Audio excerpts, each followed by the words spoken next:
என்னோடய பேஷன் எதுன்னு எனக்கு தெரியல. என்னோடய பேஷனை கண்டுபிடிக்கிறது எப்படி? அதை கண்டுபிடிச்சதுக்கப்புறம் அதில் ஒரு வெற்றிகரமான தலைசிறந்த ஒரு மாஸ்டராக வர்றது எப்படி? இதெல்லாம் தெளிவாக ஸ்டெப் பை ஸ்டெப் நமக்கு சொல்லியிருக்கிற ஒரு புத்தகம் தான் ராபர்ட் கிரீன் எழுதின மாஸ்டரின்ற இந்த புத்தகம். நம்மளோட பேஷனை கண்டுபிடிக்கிறது எப்படி, எந்த ஒரு துறையை தேர்ந்தெடுத்தாலும் அதில் மிக சிறந்த நபராக வர்றது எப்படின்றத இந்த புத்தகத்தை விட தெளிவாக வேறு ஏதாவது ஒரு புத்தகம் சொல்லியிருக்கான்றது எனக்கு தெரியல. இன்றைக்கி இந்த வீடியோவில் இந்த புத்தகத்திலேருந்து நான் கற்றுக்கிட்ட ரொம்ப ரொம்ப முக்கியமான விஷயத்தை உங்கள் கூட ஷேர் பண்ணிக்க போகிறேன். இந்த வீடியோ மூலியமாக உங்களுடைய பேஷன் என்னென்னு உங்களால் கண்டுபிடிக்க முடியும். எந்த ஒரு துறையை தேர்ந்தெடுத்தாலும் அதில் தலை சிறந்த மாஸ்டராக உங்களால் வர முடியும். நம்ம சேனலுக்கு நீங்கள் புதுசாக இருந்தீங்கன்னா நான் படிக்கிற புக்ஸோட சம்மரிஸ் அப்லோட் பண்ணுவேன். நான் படித்ததுலேயே எனக்கு ரொம்ப பிடிச்ச விஷயத்தை உங்க கூட ஷேர் பண்ணிப்பேன். நான் படித்ததுலேயே நல்ல புக்ஸை உங்களுக்கு ரெக்கமெண்ட் பண்ணவும் செய்வேன். அதில் உங்களுக்கு பிடிக்கும் அப்படின்னா நம்ம சேனலுக்கு சப்ஸ்கிரைப் பண்ணிவிட்டு பெல் பட்டனை ப்ரெஸ் பண்ணிவிடுங்க.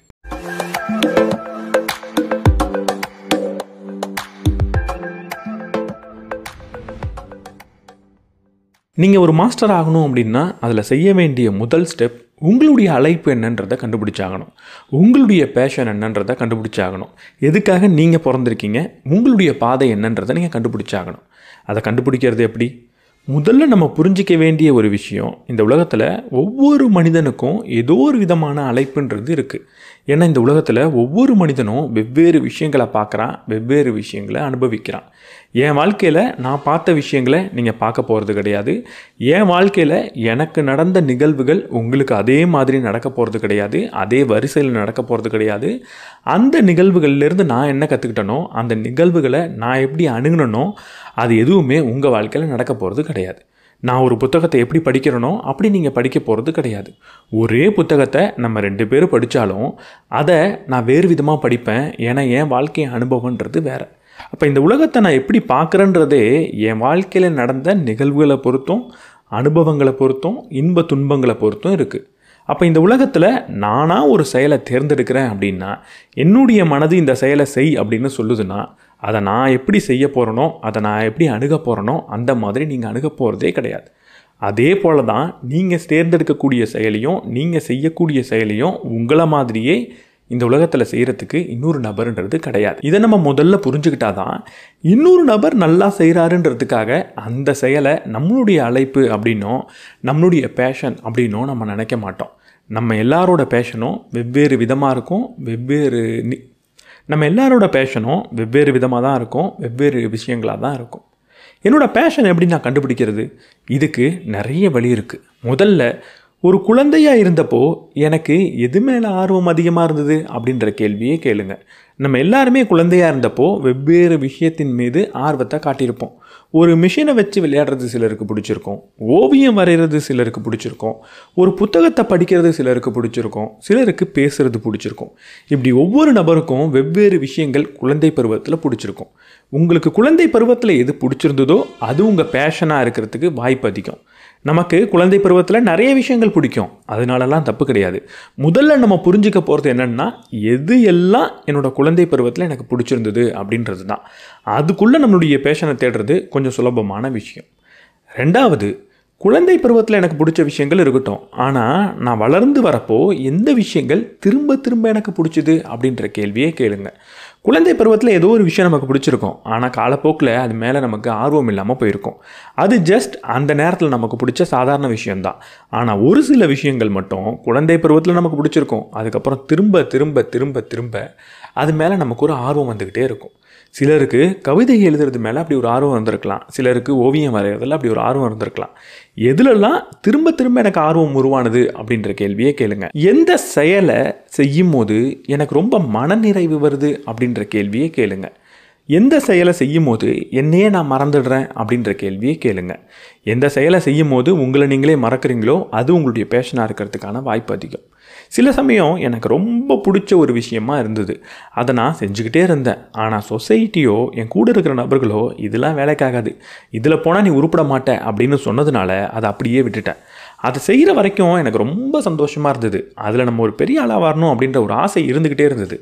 என்னைக்கு இதெல்லாம் நீ செய்ய வேணாம், இதை செஞ்சால் நீ உருப்பட மாட்டேன்னு என்கிட்ட சொன்னாங்களோ, என்னைக்கு அதை கேட்டு அந்த செயலை நான் செய்யாமல் விட்டனோ, அன்னிலிருந்து என் வாழ்க்கையில் ஒரு வெற்றிடம் உருவான மாதிரி எனக்கு இருக்குது அப்படின்னு உங்களுக்கு தோணுதுன்னா, எந்த செயலை செய்யாமல் விட்டீங்களோ அது உங்களுடைய பேஷனாக இருக்கிறதுக்கான வாய்ப்பு இருக்குது. நம்மளில் பல பேர் இப்படி சொசைட்டி சொல்லுது அப்படின்றதுனால நம்மளுடைய பேஷனை தூக்கி எறிஞ்சிட்றோம். அப்படி தூக்கி எறிஞ்சிருந்தோம் அப்படின்னா அந்த தூக்கி எறிஞ்சதுக்கப்புறம் நம்ம வாழ்க்கையில் ஒரு வெற்றிடம் உருவாயிருக்கும். அந்த விஷயம் நம்மளுடைய பேஷனாக இருக்கலாம். நம்ம எல்லாரும் பண்ணக்கூடிய ரொம்ப ரொம்ப மோசமான ஒரு விஷயம் இருக்குது. நம்ம வாழ்க்கை பயணத்தை தேர்ந்தெடுக்கிறதுக்கு முன்னாடி, நம்மளுடைய கரியர் பாத்தை சூஸ் பண்ணுறதுக்கு முன்னாடி நம்ம எல்லாரும் ஒரு கேள்வி கேட்போம். அந்த கேள்வி தான் நம்ம வாழ்க்கையை அழிக்க போகிற கேள்வி. அது என்ன கேள்வினா, எந்த துறைக்கு எதிர்காலம் இருக்குது, எந்த துறை எதிர்காலம், எந்த துறையில் நிறைய பணம் சம்பாதிக்கலாம், எந்த துறைக்குள்ளே போனால் நல்ல புகழ் கிடைக்கும், எதில் ஸ்கோப் இருக்குது அப்படின்னு ஒரு கேள்வி கேட்போம். இந்த கேள்வியை வாழ்க்கையில் நீங்கள் கேட்டு அதற்கு கிடைக்கக்கூடிய பதிலை நீங்கள் தேர்ந்தெடுத்து அந்த பாதையில் நடக்க ஆரம்பிச்சிங்கன்னா மாஸ்டரின்ற ஒரு இடத்த அடைய மாட்டீங்க. நீங்கள் மாஸ்டர் ஆக போகிறதே கிடையாது. ஏன்னா எந்த துறைக்கு எதிர்காலம் இருக்குன்றது சரியான கேள்வி கிடையாது. என்னோட எதிர்காலம் எந்த துறை அப்படின்றது தான் சரியான கேள்வி. ஒரு துறைக்கு எதிர்காலம் இருக்குன்றதுனால அந்த துறை நம்மளுடைய எதிர்காலமாக மாறப்போகிறது கிடையாது. ஏஐ தான்ப்பா ஃப்யூச்சர் அப்படின்னு ஒருத்தர் சொல்கிறாருன்றதுக்காக, அது உண்மையாக இருக்குன்றதுக்காக ஏஐ என்னோட ஃப்யூச்சராக மாறணுன்ற அவசியம் கிடையாது. ஏஐ தான் ஃப்யூச்சர்னா என்னோடய ஃப்யூச்சரில் நான் ஏஐயை பயன்படுத்த போகிறேன் அப்படின்றது தான் அர்த்தமே தவிர, அதில் தான் நான் வேலை செய்ய போகிறேன், அதுக்காக தான் என் வாழ்க்கையை அர்ப்பணிக்க போகிறேன்றது அர்த்தம் கிடையாது. ஸோ எதில் பணம் வரும், எதில் புகழ் வரும், எதுக்கு ஃப்யூச்சர் இருக்குது, எதுக்கு ஸ்கோப் இருக்குன்ற கேள்வியை கேட்குறதுக்கு பதிலாக எது எனக்கு மனநிறைவை தருது, எதை செய்கிறதுல எனக்கு ஒரு ஆர்வம் இருக்குது, எதில் நான் எந்த வேலையை நான் செய்கிறப்போ தனித்துவமாக உணர்கிறேன், எந்த வேலையை மற்றவங்கள்லாம் செய்கிறத விட என்னால் சிறப்பாக செய்ய முடியும், என்னால் வித்தியாசமாக செய்ய முடியும்னு எனக்கு தோணுது அப்படின்ற கேள்வியை கேளுங்க. அதற்கு ஒரு பதில் வரும். அதுதான் உங்களுடைய பேஷன். என்னோடய பேஷனை கண்டுபிடிக்கிறதுக்கு இன்னொரு எளிய வழி இருக்குது. நம்ம எல்லாருக்குமே ஒரு ஹீரோ இருப்பாங்க. அந்த ஹீரோவை ஏன் எனக்கு பிடிச்சிருக்குன்ற ஆழமான கேள்வியை கேளுங்க. நம்ம எல்லாருக்கும் ஏதோ ஒரு நபரை பிடிச்சிருக்கோம். அவங்கள பிடிச்சிருக்கிறதுக்கு காரணம் அவங்க செய்கிற வேலையாக இல்லாமல் போகலாம். அப்படிப்பட்ட நேரத்தில் நம்மளுடைய பேஷன் என்னன்றதை நம்மளால் கண்டுபிடிக்க முடியும். மகேந்திர சிங் தோனியை எனக்கு ரொம்ப பிடிச்சிருக்கு. மகேந்திர சிங் தோனி மாதிரி தான் விராட் கோலியும் இல்லை ரோஹித் சர்மாவும் கிரிக்கெட் விளையாடுறாங்க. ஆனால் எனக்கு ஸ்பெசிஃபிக்காக மகேந்திர சிங் தோனியை பிடிக்கிறதுக்கு என்ன காரணம், அவர் அப்படி என்ன சிறப்பாக வித்தியாசமாக செஞ்சுட்டாரு அப்படின்ற கேள்வியை கேட்குறப்போ, ஒருவேளை அவரோட சிந்தனை எனக்கு ரொம்ப பிடிச்சிருக்கு, ஒரு பிரச்சனையை எப்படி அணுகிறாருன்றது பிடிச்சிருக்கு, எப்படி காமாக இருக்காருன்றது எனக்கு பிடிச்சிருக்கு. அது எல்லாத்தையும் ஒரு கதையாக எப்படி ஒரு ப்ரெஸ்கிட்ட பேசுகிறாரு, எப்படி ஒரு பொது தளத்தில் அவர் பேசுகிறாருன்றது எனக்கு பிடிச்சிருக்கு. அவருடைய பேச்சினால தான் இந்த கிரிக்கெட்டரை எனக்கு பிடிச்சிருக்கு அப்படின்றத நம்ம கண்டுபிடிச்சோன்னா, அவரை மாதிரி பேசுகிறதும், அவரை மாதிரி ஒரு விஷயத்தை எக்ஸ்பிளைன் பண்ணுறதும், அவரை மாதிரி ஒரு ப்ராப்ளத்தை பார்க்குறதும், அவரை மாதிரி நம்ம படிக்கிற விஷயங்களை ஒரு வித்தியாசமான கோணத்தில் பார்க்குறது தான் என்னோட பேஷன் அப்படின்றது நமக்கு புரிய வரலாம். நமக்கு பிடிச்ச ஹீரோவை ஏன் எனக்கு பிடிச்சிருக்குன்ற கேள்வி நம்மளுடைய பேஷன் என்னன்றதை நமக்கு காட்டுறதுக்கான வாய்ப்பு இருக்குது. இப்போ நான் சொன்ன விஷயங்களெல்லாம் நீங்கள் ஆராய்ச்சி பண்ணி பார்த்தீங்கன்னா உங்கள் வாழ்க்கையுடைய பேஷன் என்னன்றது உங்களுக்கு கண்டுபிடிக்க முடியும். உங்களுடைய துறை என்னன்றதை கண்டுபிடிக்க முடியும். அதை கண்டுபிடிச்சதுக்கப்புறம் நீங்கள் என்ன செய்யணும், என்னோட துறை என்னன்றதை நான் தேர்ந்தெடுத்ததுக்கப்புறம் நான் செய்ய வேண்டிய முக்கியமான விஷயம் பயிற்சி. ஒரு ஸ்டூடெண்ட்டாக இருக்கிறது, ஒரு அப்ரெண்டிஸாக இருக்கிறது. ஒரு மாஸ்டர் அப்படின்னு எடுத்துக்கிட்டிங்கன்னா குறைஞ்சது 5 வருஷத்துலேருந்து 10 வருஷம் ஏதோ ஒரு பயிற்சியை பண்ணிக்கிட்டே இருந்திருப்பார். ஏதோ ஒரு விஷயத்தை ரொம்ப கடுமையாக கற்றுக்கிட்டு இருந்திருப்பார். அவருடைய ஸ்கில்லை டெவலப் பண்ணிக்கிட்டு இருந்திருப்பார். இந்த 10 வருட பயிற்சி மட்டும்தான் நீங்கள் மாஸ்டர் ஆகிறதுக்கான ஒரு டிக்கெட்டை உங்கள் கையில் கொடுக்குது. ஒரு மாஸ்டர் ஆகணும்னா இதை நீங்கள் மைண்டில் வச்சுக்கோங்க. நான் எந்த துறையை தேர்ந்தெடுத்தனோ அதில் 5 வருஷத்துக்கு கடுமையாக முயற்சி பண்ணிக்கிட்டே இருக்க போகிறேன், பயிற்சி பண்ணிக்கிட்டே இருக்க போகிறேன், திரும்ப திரும்ப ஃபெயில் ஆக போகிறேன், நிறைய விஷயத்தை கற்றுக்க போகிறேன். இந்த 5 வருஷத்தில் எனக்கு எந்த ஒரு ரிசல்ட்டுமே வரப்போகிறது கிடையாது. அதுலேருந்து வரப்போகிற பணமோ புகழோ பெயரோ எதுவுமே எனக்கு வரப்போகிறதே கிடையாது.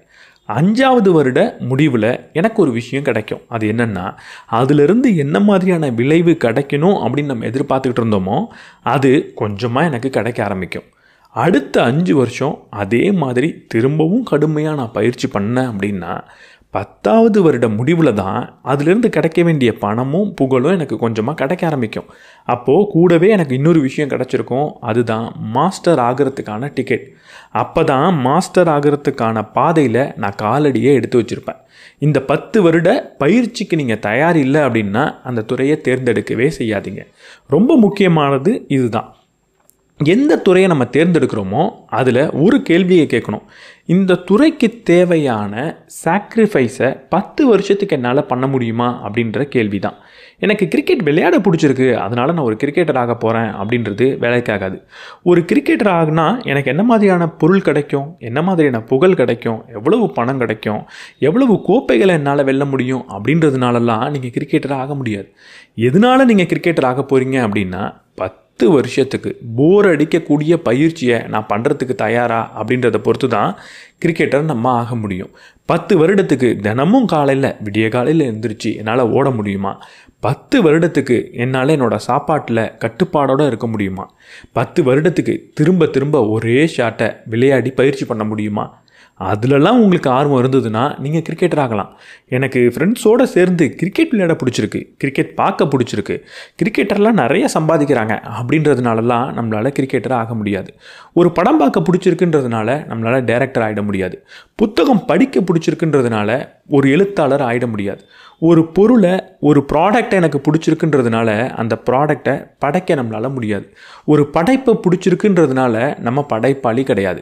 ஒரு படைப்பை பிடிச்சிருக்கிறதுக்கும் ஒரு விஷயத்தை படைக்க பிடிச்சிருக்கிறதுக்கும் நிறைய வித்தியாசம் இருக்குது. எதை படைக்க எனக்கு பிடிச்சிருக்கு அப்படின்ற கேள்வியை கேளுங்க. அது ரொம்ப போர் அடிக்கக்கூடிய விஷயமா இருக்கும், ரொம்ப வலி மிகுந்ததாக இருக்கும். அதை என்னால் 10 வருஷத்துக்கு தாங்கிக்க முடியுமான்ற கேள்வியை கேளுங்க. அதை உங்களால் செய்ய முடிஞ்சால் அது உங்களுடைய துறை. அந்த 10 வருஷ பயிற்சின்றது ரொம்ப முக்கியம். அந்த பயிற்சிக்கு உங்களை நீங்கள் தயார்படுத்திக்கோங்க. இந்த பயிற்சிக்குள்ளே நம்ம போன உடனே நம்ம செய்யக்கூடிய மிகப்பெரிய தவறு என்னென்னா, நீங்கள் எல்லாரும் இதை தப்பாக பண்ணிக்கிட்டு இருக்கீங்க, இதை எப்படி பண்ணணும் தெரியுமா அப்படின்னு முதல் நாள்லேருந்தே நம்மளுடைய பார்வையே சொல்வோம். ஏதோ ஒரு டேரக்டர்கிட்ட இருந்து டைரக்ஷன் கற்றுக்கணும்னு நம்ம சேர்ந்ததுக்கப்புறம், சார் இதை இப்படி செய்யணும், இந்த கதையை இப்படி சொல்லணும் அப்படின்னு நம்மளுடைய பார்வையே சொல்லிக்கிட்டே இருப்போம். அது மிகப்பெரிய தவறு. நம்ம முதல்ல செய்ய வேண்டியது என்னென்னா, கவனிக்கிறது மட்டும்தான்.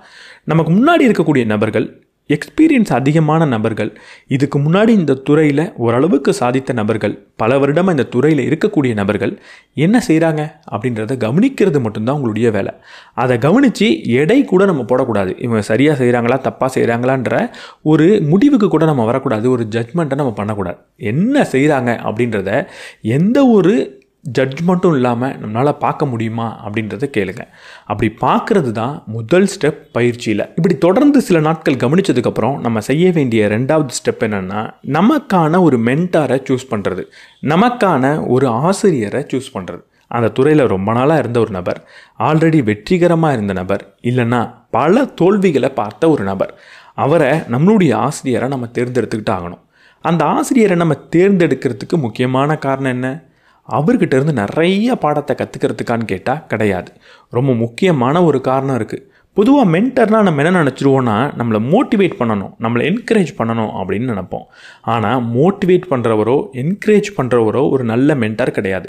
உண்மையான மென்டாரோட வேலை என்ன அப்படின்னா, நம்மளோட கம்ஃபர்ட் ஜோன்லேருந்து வெளியே கொண்டு வரணும். நம்மள்கிட்டருந்து அதிகமாக டிமாண்ட் பண்ணணும். உன்னால் ஓட முடியும், ஓடு அப்படின்னு சொல்கிறவரோ, ஓடுனா என்ன நடக்கும்னு சொல்கிறவரோ, ஓடுறது எவ்வளோ முக்கியம்னு சொல்கிறவரோ, இல்லை அவங்கெல்லாம் எப்படி ஓடினாங்க அப்படின்னு நமக்கு ஒரு கதை சொல்கிறவரோ நல்ல மென்டார் கிடையாது. நீ 15 கிலோமீட்டர் ஓடலைன்னா உனக்கு சோறே கிடையாதுன்னு நம்மளை டார்ச்சர் பண்ணுறவர் தான் உண்மையான மென்டார். அப்படிப்பட்ட நம்மளை ரொம்ப டிமாண்ட் பண்ணக்கூடிய, நம்மளை டார்ச்சர் பண்ணக்கூடிய ஒரு மென்டரை நம்ம தேர்ந்தெடுத்தாகணும். அந்த மென்டர் கீழேயே நம்ம இருக்கணுமான்னு கேட்டால் அது கிடையாது. ஒரு மென்டரை தேர்ந்தெடுத்து கொஞ்ச நாளுக்கு அவர்கிட்ட இருந்து பயிற்சி எடுக்கணும். ஆனால் ஒரு கட்டத்தில் அவரை மிந்தி நம்ம போகணும். அவரை விட சிறப்பான ஒரு நபராக மாறணும். அவரை விட்டு வேற ஒரு பாதையில் போகணும். எப்போ போகணும்? இந்த மென்டரை விட நான் பெரிய ஆள் ஆகணும் அப்படின்னு காத்துக்கிட்டே இருக்கக்கூடாது. எப்போ இவரை விட்டு பிரிஞ்சு போகலாம், எப்போ இவரை முந்தி நான் முன்னாடி போகலாம் அப்படின்றத யோசிச்சுக்கிட்டே இருக்கக்கூடாது. இயற்கையாக ஒரு மென்டார்கிட்ட இருந்து நீங்கள் பிரிஞ்சு போவீங்க, அவரை விட சிறப்பான நபராக மாறுவீங்க, அவரை விட தனித்துவமான நபராக மாறுவீங்க. இந்த ப்ராசஸ் இயற்கையாக நடக்கும். அதற்காக நீங்கள் காத்துக்கிட்டோ அது எப்போ நடக்கும்னு யோசிச்சுக்கிட்டோ இருக்க வேண்டிய அவசியம் கிடையாது. உங்களோட வேலை அவர்கிட்ட இருந்து ஒரு விஷயத்தை கற்றுக்கிறது, அவரை உங்களுக்காக பயன்படுத்திக்கிறது, அவரை உங்களை டிமாண்ட் பண்ண வைக்கிறது, அவர் சொல்கிறத விட பெருசாக நான் செஞ்சு காட்டுவேன் அப்படின்ற ஒரு துடிப்போடு இருக்கிறது. இப்படி ஒரு மென்டர்கிட்ட இருக்கிறப்போ நம்ம வளர்த்துக்க வேண்டிய முக்கியமான குணாதிசயம் என்ன அப்படின்னா, அவருக்கு கீழே பணிவாக இருக்கிறது மட்டும்தான். அவர்கிட்ட ஒரு ஹியூமிலிட்டியை காட்டுறது, ஒரு ஹம்பிளாக இருக்கிறது மட்டும்தான். இங்கே நம்ம செய்ய வேண்டிய முக்கியமான விஷயம், ஒரு மென்டர் நான் என்னெல்லாம் சரியாக செய்கிறேன் அப்படின்னு எனக்கு சொல்லணுன்ற அவசியம் கிடையாது. நான் எதெல்லாம் தப்பாக செய்கிறேன்னு அவர் சொல்லணும். அவர்கிட்டேருந்து நான் தெரிஞ்சிக்க வேண்டிய விஷயம், என்கிட்ட இருக்கிற குறைகள் என்ன அப்படின்றது மட்டும்தான். நான் எப்படிலாம் ஃபெயில் ஆகிட்டு இருக்கேன் அப்படின்றத சொல்கிறது மட்டும்தான் அவருடைய வேலை. நம்ம எல்லாருக்குமே நம்மளுடைய வெற்றிகளை, கோப்பைகளை அடுக்கி வச்சு பார்க்குறது ரொம்ப பிடிக்கும். ஆனால் உண்மையாக நம்ம வச்சுக்க வேண்டியது நம்மளுடைய தோல்விகளை தான், நம்மளுடைய குறைகளை தான். அதோட லிஸ்ட் தான் நம்மக்கிட்ட இருக்கணும். அதை சொல்ல வேண்டியவர் தான் ஒரு மென்டார். என்னோட குறைகளை என்கிட்ட சொல்லுங்கள் அப்படின்னு தைரியமாக கேட்கக்கூடிய பண்பு தான் நம்மள்கிட்ட இருக்கக்கூடிய பணிவு. அந்த பணிவு இல்லாமல் உங்களால் வளர முடியாது. ஒரு ஓவர் கான்ஃபிடென்ஸோட எனக்கு எல்லாம் தெரியும் அப்படின்னும், இல்லை என்னோட குறைகளை சொன்னாலே நான் கோவப்படுவேன் அப்படின்ற ஒரு பண்பு நம்மள்ட்ட இருந்தால் நம்மளால் வளர முடியாது. இந்த மென்டார்ஷிப் ஃபேஸில் நீங்கள் கற்றுக்க வேண்டிய முக்கியமான விஷயம் உங்களுடைய குறைகள், அதுக்கு உங்களுக்கு பணிவுன்றது ரொம்ப முக்கியம். இந்த நேரத்தில் நம்ம செய்யக்கூடிய ஒரு தவறு என்னென்னா, ஒரே நேரத்தில் 10-15 விஷயத்தை நான் கற்றுக்கணும் அப்படின்னு நினைக்கிறது தான். ஒரு துறையை நம்ம தேர்ந்தெடுத்துருவோம், ஆனால் அந்த துறைக்குள்ளேயே பல விஷயங்கள் இருக்கும். அது எல்லாத்தையும் ஒரே நேரத்தில் முக்கியமாக ஆரம்பத்திலேயே கற்றுக்கணும்னு நினைக்கிறது மிகப்பெரிய தவறு. ஒரு நேரத்தில் ஒரு விஷயத்தை மட்டும்தான் கற்றுக்கணும். ஒரே ஒரு விஷயத்தில் பல வருடம் நான் பயிற்சி பண்ணதுக்கப்புறம் தான் அடுத்த விஷயங்களை கற்றுப்பேன் அப்படின்ற முடிவெடுக்கணும். எல்லா விஷயத்தையும் ஒரு துறையில் கற்றுக்கிறதுன்றது முக்கியம்தான். ஆனால் அதை ஆரம்பத்திலேயே கற்றுக்கணும்னு நினச்சோம் அப்படின்னா எதையுமே நம்ம ஒழுங்காக கற்றுக்க மாட்டோம். ஒரு துறையில் எது எனக்கான வேலைன்றதை கண்டுபிடிங்க. அதில் மிகப்பெரிய பயிற்சி எடுங்க. அதில் ஓரளவுக்கு உங்களுக்கு அறிவு வளர்ந்துருச்சு, திறமை வளர்ந்துருச்சு அப்படின்னு தோணும் போது மட்டும்தான் மற்ற விஷயங்கள் நீங்கள் கற்றுக்கிறதுக்கு முயற்சியே எடுக்கணும். எடுத்த உடனே எல்லாத்தையும் கற்றுக்கணும் அப்படின்னு நீங்கள் நினைக்கக்கூடாது. இப்படி ஒரு விஷயத்தை கற்றுக்கும் போது நம்ம செய்ய வேண்டிய ரொம்ப முக்கியமான விஷயம் என்னென்னா, நிறைய படிக்கிறது. நிறைய அந்த துறை சம்மந்தப்பட்ட புத்தகங்களை படிக்கிறதா இருக்கட்டும், அந்த துறை சம்மந்தப்பட்ட ரூல்ஸ் அண்ட் ரெகுலேஷனை படிக்கிறதா இருக்கட்டும், அங்கே இருக்கக்கூடிய புத்தகங்களில் அங்கே இருக்கக்கூடிய பேப்பர்ஸை படிக்கிறதா இருக்கட்டும், இது எல்லாமே ரொம்ப ரொம்ப முக்கியமான விஷயம். இதை செய்யாமல் நம்மளால் மாஸ்டர் ஆக முடியாதுன்றது உண்மை. ஆனால் இது மட்டுமே போதும் அப்படின்னு நீங்கள் நினச்சிடவே கூடாது. தொடர்ந்து படிச்சுக்கிட்டே இருக்கிறதுனால அதில் நான் மாஸ்டர் ஆகிடுவேன் அப்படின்னு நீங்கள் நினைக்கக்கூடாது. இங்கே ரொம்ப முக்கியமான விஷயம், படித்த விஷயத்தை பயிற்சி பண்ணி பார்க்குறது, செயல்படுத்தி பார்க்குறது. இந்த செயல்படுத்தி பார்க்காம நீங்கள் எவ்வளவு படித்தாலும் அது 1% கூட உங்களுக்கு பயனளிக்க போகிறது கிடையாது. படிக்கிறது ரொம்ப முக்கியம்தான், ஆனால் அதை செயல்படுத்தி பார்க்கும்போது மட்டும்தான் படித்ததோட முக்கியத்துவத்தையே உங்களால் அனுபவிக்க முடியும், படித்ததோட பயனையே அனுபவிக்க முடியும். அதனால் தொடர்ந்து நம்ம படிக்கிற விஷயத்தையும் கற்றுக்கிற விஷயத்தையும் செயல்படுத்தி பார்த்து பயிற்சி பண்ணி பார்க்குறதுன்றது ரொம்ப முக்கியம். இப்படி செயல்படுத்துறதுலையும் பயிற்சி பண்ணுறதுலையும் ரொம்ப முக்கியமான ஒரு விஷயம் இருக்குது. அதுக்கு பேர் தான் திரும்ப திரும்ப செய்கிறது, ரிப்பீட்டேஷன். ஏதோ ஒரு விஷயத்தை நான் கற்றுக்கிறேன், ஒரு பியானோ வாசிக்க நான் கற்றுக்கிறேன் அப்படின்னா முதல் 1 மாதத்துக்கு அந்த பியானோ கிளாஸ் போகிறப்ப ரொம்ப ஜாலியாக இருக்கும். ஏன்னா எனக்கு ஒன்றுமே தெரியாத விஷயங்களை புதுசாக கற்றுக்கிற மாதிரி இருக்கும். அப்போ நமக்கு அது மேலே ஆர்வம் வரதில்லை, எந்த ஒரு பிரச்சனையும் இல்லை, அங்கே ஆர்வம்ன்றது வந்துடும். ஆனால் எப்போ இங்கே ஆர்வம் குறைஞ்சி போர் அடிக்க ஆரம்பிக்கும் அப்படின்னா, ஓரளவுக்கு நான் கற்றுக்கிட்டேன், இப்போ எனக்கு ஓரளவுக்கு தெரியும், இப்போ தெரிஞ்ச விஷயத்தையே திரும்ப திரும்ப திரும்ப ஒவ்வொரு நாளும் நான் செஞ்சு பார்க்கணும் அப்படின்ற ஒரு சூழல் வரப்போ தான் அங்கே எனக்கு போர் அடிக்கும், இது எனக்கு பிடிக்கல அப்படின்னு தோணும். நீங்கள் மாஸ்டர் ஆகணும் அப்படின்னா இந்த ஃபேஸை கடந்து வந்தால் மட்டும்தான் முடியும். நான் ஏதோ ஒரு விஷயத்தை செயல்படுத்தி பார்க்க போகிறேன், பயிற்சி பண்ண போகிறேன் அப்படின்னா முதல் சில நாட்களுக்கு அது ரொம்ப ஜாலியாக இருக்கும். ஏன்னா அது வரைக்கும் நம்ம அதை செஞ்சுருக்க மாட்டோம். ஆனால் ஒரு கட்டத்தில் அது எனக்கு தெரியும், ஓரளவுக்கு வந்துருச்சு அப்படின்னு தோணும். அப்போது தெரிஞ்ச விஷயத்தையே திரும்ப திரும்ப திரும்ப நீங்கள் செய்கிறப்போ அது ரொம்ப போர் அடிக்கும். அந்த நேரத்தில் நீங்கள் அந்த போர் அடித்தாலும் பரவாயில்லன்னு அதை பயிற்சி பண்ண முடிஞ்சால் மட்டும்தான் மாஸ்டர் ஆவீங்க. இதை முதல்லையே மனதில் வச்சுக்கோங்க. நான் ஒரு விஷயத்தை திரும்ப திரும்ப செய்ய போகிறேன், அதை செய்யும் போது எனக்கு போர் அடிக்க போகுது, அது ரொம்ப ஆர்வமான விஷயமா இருக்க போகிறதில்ல, இருந்தாலும் அதை என்னால் செய்ய முடியுமான்ற கேள்வியை கேளுங்க. முடியும் அப்படின்னா மட்டும்தான் அது உங்களுடைய பேஷன். இப்படி திரும்ப திரும்ப ஒரு விஷயத்தை செய்கிறப்போ எனக்கு முக்கியமான ஒரு குணாதிசயம் வேணும். அதோட பேர் தான் பொறுமையோட காத்திருக்கிறது. நான் ஒரு விஷயத்தை திரும்ப திரும்ப திரும்ப செய்கிறப்போ எந்த ஒரு விளைவுமே வராது. நான் அதில் முன்னேறுற மாதிரியே எனக்கு தோணாது, நான் எதையுமே கற்றுக்கிற மாதிரியும் தோணாது. எப்படி இருந்தனோ அப்படியே இருக்கிற மாதிரி எனக்கு தோணும். இந்த நேரத்தில் பொறுமையோடு நீங்கள் காத்திருந்து திரும்ப திரும்ப பயிற்சி பண்ணால் மட்டும்தான் விளைவுன்றது உங்களுக்கு கிடைக்கும். ஆரம்ப சில நாட்களுக்கு உங்களுக்கு எந்த ஒரு விளைவும் கிடைக்க போகிறது கிடையாது, எந்த ஒரு ரிசல்ட்டையும் நீங்கள் பார்க்க போகிறது கிடையாது, எந்த ஒரு முன்னேற்றமும் ஏற்பட போகிறது கிடையாது. ஆனால் கொஞ்ச நாள் நீங்கள் பொறுமையோடு இருந்தால், சில சமயம் அது கொஞ்சம் வருடங்களாக கூட இருக்கலாம், அப்போ நீங்கள் பொறுமையாக இருந்தால் மட்டும்தான் அதற்கப்புறம் ஒரு பெரிய விளைவை உங்களால் பார்க்க முடியும். நீங்கள் எதிர்பார்க்காத அளவுக்கு ஒரு விளைவும் முன்னேற்றமும் உங்களுக்கு கிடைக்கும். இங்கே இந்த பொறுமையோடு காத்திருக்கிற திறன் உங்களுக்கு இருந்தால் மட்டும்தான் அந்த துறையில் நீங்கள் மாஸ்டர் ஆக முடியும். இப்படி நான் என்னோடய துறை சார்ந்த பயிற்சியை பண்ணிக்கிட்டே இருக்கிறப்போ கூடுதலாக ஒரு விஷயத்தை கற்றுக்கிட்டாகணும். என்னோட துறை சம்மந்தப்பட்ட சோஷியல் இன்டெலிஜென்ஸை நான் வளர்த்துக்கிட்டாகணும். அங்கே இருக்கிற மனிதர்களோட குணாதிசயம் என்னன்றதை நான் கற்றுக்கிட்டாகணும். இது ஏன் ரொம்ப முக்கியம்? ஏன்னா ஒவ்வொரு துறைக்கும் ஒரு விதமான சோஷியல் இன்டெலிஜென்ஸ் அப்படின்றது தேவைப்படும். ஒவ்வொரு துறையில் இருக்கக்கூடிய மனிதர்களும் ஒவ்வொரு விதமாக தான் இருப்பாங்க. நம்ம நினைக்கிற மாதிரி எல்லா மனிதர்களும் ரொம்ப சாஃப்டாக, ரொம்ப நல்லவங்களா, எந்நேரமோ உங்களை ரொம்ப சந்தோஷமாக வச்சுக்கக்கூடிய மனிதர்களாக இருக்க மாட்டாங்க. ஒரு சினிமாவை எடுத்துக்கிட்டோம்னா வெளியிலேருந்து பார்க்கறதுக்கு ரொம்ப ஃபேஷனாக அது நமக்கு தெரியலாம், ரொம்ப அழகான விஷயம் மாதிரி தெரியலாம். உள்ளே போனால் எல்லாரும் ரொம்ப சந்தோஷமாக ஜாலியாக ஒரு படத்தை எடுப்பாங்க அப்படின்னு நம்ம நினைக்கலாம். டிவியில் பேட்டி கொடுக்குறப்போ எல்லாருமே ரொம்ப நல்லவங்க மாதிரியும், எந்நேரமும் ரொம்ப சாஃப்டாக இருப்பாங்க அப்படின்னும், எந்நேரமும் ரொம்ப சந்தோஷமாக மட்டும்தான் இருப்பாங்க அப்படின்னும் நமக்கு தோணலாம்.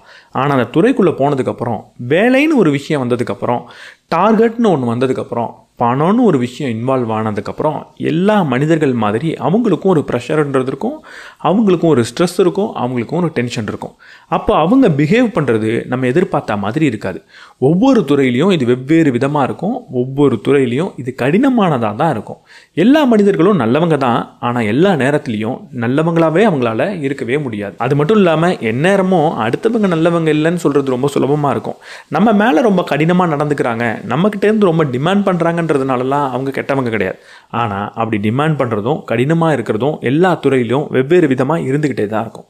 அதனால் நான் எந்த துறையை தேர்ந்தெடுத்துருக்கிறேனோ அந்த துறையில் மனிதர்கள் எப்படி பிஹேவ் பண்ணுறாங்க, அவங்களுடைய குணாதிசயம் எப்படி இருக்குது, அவங்க எப்படி பேசுவாங்க, அவங்க எப்படி எனக்கு உதவி பண்ணுவாங்க, எப்படி என்ன தோற்கடிக்கணும்னு நினைப்பாங்க, எப்படி என் கூட சேர்ந்து இருப்பாங்க, எப்படி என்ன கவிழ்த்து விடுவாங்க அப்படின்றத நீங்கள் புரிஞ்சுக்கிட்டாகணும். இப்படிப்பட்ட விஷயங்களை புரிஞ்சிக்காமல் அந்த துறையில் உங்களால் வெற்றிகரமாக வரவே முடியாது. ஒரு துறை சார்ந்த ஸ்கில் எவ்வளவு முக்கியமோ அதற்கு நிகராக அந்த சோஷியல் இன்டெலிஜென்ஸ் அப்படின்றதும் முக்கியம். இது இல்லாமல் எவ்வளவு ஸ்கில்லை நீங்கள் வச்சுருந்தாலும் அதில் நீங்கள் வெற்றிகரமாக வரப்போகிறது கிடையாது. சில நபர்கள் இந்த சோஷியல் இன்டெலிஜென்ஸ்க்கு 90% மதிப்பையே கொடுக்குறாங்க. ஆனால் குறைஞ்சது நம்ம 50% மதிப்பையாவது கொடுப்போம். இந்த சோஷியல் இன்டெலிஜென்ஸை கட்டாயம் நம்ம கற்றுக்கிட்டாகணும். இந்த சோஷியல் இன்டெலிஜென்ஸை கற்றுக்கிறப்போ 2 முக்கியமான விஷயத்தை நம்ம கூட வச்சுக்கணும். ஒன்று, அடுத்தவங்க என்ன அங்கீகரிக்கணுன்ற ஒரு தேவை எந்நேரமும் நம்ம கூட இருந்துக்கிட்டே இருக்கக்கூடாது. எல்லா நேரத்துலையும் எல்லாரும் நம்மளை அங்கீகரிப்பாங்க அப்படின்னு நீங்கள் எதிர்பார்க்கக்கூடாது. நான் ஒரு வேலையை செய்கிறேன் அப்படின்னா அது நல்லா இருக்குன்னு ஒருத்தவங்க சொன்னாதான், இல்லை நீ ரொம்ப சிறப்பாக செய்கிற அப்படின்னு சொன்னாதான், இல்லை இந்த வேலையில் உன்னால் ஒரு சிறப்பான நபராக வர முடியும் அப்படின்னு சொன்னால் மட்டும்தான் அந்த துறை எனக்கான துறை அப்படின்னு நீங்கள் நினைக்கவே கூடாது. அந்த துறையில் உங்களுக்கு தேவையான ஒரே விஷயம், நான் முதல்ல சொன்ன மாதிரி ஒரு மிகப்பெரிய ஆர்வமோ, அதை செய்யும் போது உங்களை நீங்களே மறக்கக்கூடிய ஒரு தன்மையும், அதை விட ரொம்ப முக்கியமாக இந்த துறையில் என்னால் சிறப்பாக வர முடியும் அப்படின்ற உங்களுக்கான ஒரு கான்ஃபிடென்ஸும் தான். எந்நேரமும் உங்களை சுற்றி இருக்கிற நபர்கள்ட்டேருந்து ஒரு அப்ரூவலை, ஒரு அங்கீகாரத்தை, உங்களை நீங்கள் நல்லா செய்கிறீங்கன்ற ஒரு பாராட்டை எதிர்பார்க்காதீங்க. அது எப்போவுமே உங்களுக்கு கிடைக்க போகிறது கிடையாது. அதை எதிர்பார்த்தீங்கன்னா அங்கே நீங்கள் துவண்டு போவீங்க. 2வது, எந்நேரமும் உங்களை எல்லாரும் பாராட்ட மாட்டாங்க அப்படின்றதுனால உங்களை ஒரு நபர் குறை சொன்னாலே அவங்க உங்கள் மேலே இருக்கக்கூடிய பொறாமைனாலையும் உங்களை கவிழ்த்து விடணுன்ற நோக்கத்தோடு தான் குறை சொல்கிறாங்கன்ற ஒரு பார்வையும் நீங்கள் வளர்த்துக்கூடாது. இப்படிப்பட்ட பார்வை இருந்தால் அதோட பேர் ஈகோ. நான் எல்லாத்தையும் சரியாக தான் செய்வேன், என்னை குறை சொன்னாலே அவங்க எனக்கு எதிராக ஏதோ ஒரு விஷயத்தை செய்கிறதுக்காக மட்டும்தான் சொல்கிறாங்க அப்படின்ற ஒரு எண்ணம் இருந்ததுன்னா அது ஈகோ தான். அப்போ இங்கே நீங்கள் கற்றுக்க வேண்டியது என்னென்னா, என்ன ஒருத்தவங்க குறை சொல்கிறாங்கன்னா அந்த குறையை பிரித்து பார்க்க நமக்கு தெரியணும், ஆராய்ச்சி பண்ண எனக்கு தெரியணும். அந்த குறை உண்மையாகவே என்கிட்ட இருக்கா, இல்லை பர்சனலாக அட்டாக் பண்ணுன்றதுக்காக சொல்கிறாங்களா அப்படின்னு. 90% உண்மையாகவே அந்த குறை உங்கள்கிட்ட இருக்கும். எல்லாரும் உங்களை பர்சனலாக அட்டாக் பண்ணுன்றதுக்காகவே காத்துக்கிட்டு இருக்க மாட்டாங்க. அப்போது ஒரு குறை சொல்கிறாங்கன்னா அந்த குறையை அமைதியாக ஏற்றுக்கக்கூடிய பண்பு நமக்கு வேணும். அந்த குறையை சரி பண்ணிக்கக்கூடிய பண்பு நமக்கு இருக்கணும். குறை சொன்னாலே நான் கோவப்படுவேன், குறை சொன்னாலே அடுத்தவங்களை தப்புன்னு சொல்லுவேன்ற மனப்பான்மையிலிருந்து வெளியே வந்து குறைகளை சேகரித்து சரி பண்ணிக்க நமக்கு தெரியணும். இந்த 2 பழக்கம் இருந்ததுன்னா சோஷியல் இன்டெலிஜென்ஸை கற்றுக்கிறது கொஞ்சம் சுலபமாக இருக்கும். நான் நிறைய பயிற்சி பண்ணிட்டேன், அந்த துறையில் இருக்கக்கூடிய மனிதர்களை பற்றி தெளிவாக புரிஞ்சு வச்சுக்கிட்டேன். இப்போ நான் மாஸ்டர் ஆகிட்டேனான்னு கேட்டால் கண்டிப்பாக இப்போ நீங்கள் மாஸ்டர் கிடையாது. ஏன்னா மாஸ்டர் ஆகணும் அப்படின்னா அடுத்து ரொம்ப முக்கியமான ஒரு விஷயம் இருக்குது. இதுதான் இருக்கிறதுலையே முக்கியமான விஷயம். இதை உருவாக்குறதுக்கு தான் இவ்வளவு நேரம் நம்ம பயிற்சி பண்ணியிருக்கோம். அந்த விஷயத்தோட பேர் தான் கிரியேட்டிவிட்டி. இந்த துறையில் நான் புதுசாக என்ன செஞ்சிட போகிறேன், நான் எதை இன்னோவேட் பண்ண போகிறேன் அப்படின்றத பொறுத்து தான் நான் மாஸ்டர் ஆகிற பயணத்தை சரியாக செஞ்சுக்கிட்டு இருக்கேனா அப்படின்றது அமையும். இந்த கிரியேட்டிவிட்டிக்கு எது ரொம்ப முக்கியம்? புதுசாக ஒரு விஷயத்தை செய்யணுன்னா எது ரொம்ப முக்கியம்? முதல்ல ரொம்ப முக்கியமான விஷயம் என்னென்னா, புதுசாக ஒரு விஷயத்தை செய்யணுன்னா பழசாக என்ன இருக்குன்றத புரிஞ்சுக்கிட்டாகணும். எல்லா ரூல்ஸையும் புரிஞ்சுக்கிட்டாதான் அந்த ரூல்ஸை நம்மளால் பிரேக் பண்ணவே முடியும். எடுத்த உடனே நான் புதுசாக அதை செஞ்சிட போகிறேன் அப்படின்னு நீங்கள் நினச்சிங்கன்னா அது புதுசாக முதல்ல அது வேலைக்காகுமா அப்படின்றது உங்களுக்கு தெரியவே தெரியாது. நீங்கள் முதல்ல செய்ய வேண்டியது நான் ஏற்கனவே சொன்ன மாதிரி சரியாக பயிற்சி பண்ணி அந்த துறையில் எந்த மாதிரியான ரூல்ஸ் இருக்குது, இப்போதைக்கு அந்த துறை எப்படி இயங்கிக்கிட்டு இருக்கு அப்படின்றத புரிஞ்சுக்கிறது தான். அதை தெளிவாக புரிஞ்சிக்காமல் ஒருவேளை நான் ஏதோ ஒரு விஷயத்தை க்ரியேட்டிவாக திங்க் பண்ண போகிறேன்னு நீங்கள் நினச்சிட்டிங்கன்னா உடனடியாக அதை நிறுத்தி திரும்ப அந்த அப்ரெண்டிஸ்ஷிப் ஃபேஸுக்கு போய் அங்கே தெளிவாக எல்லாத்தையும் படித்து புரிஞ்சுக்கிட்டு வாங்க. அதை புரிஞ்சுக்கிட்டால் தான் புதுசாக க்ரியேட்டிவாக ஏதாவது நம்மளால் யோசிக்க முடியும். இந்த க்ரியேட்டிவாக யோசிக்கிறதுக்கு ரொம்ப முக்கியமான ஒரு தேவை இருக்குது. அது என்னென்னா நம்மளோட பர்ஸ்பெக்டிவில் அந்த துறையை பார்க்க ஆரம்பிக்கிறது.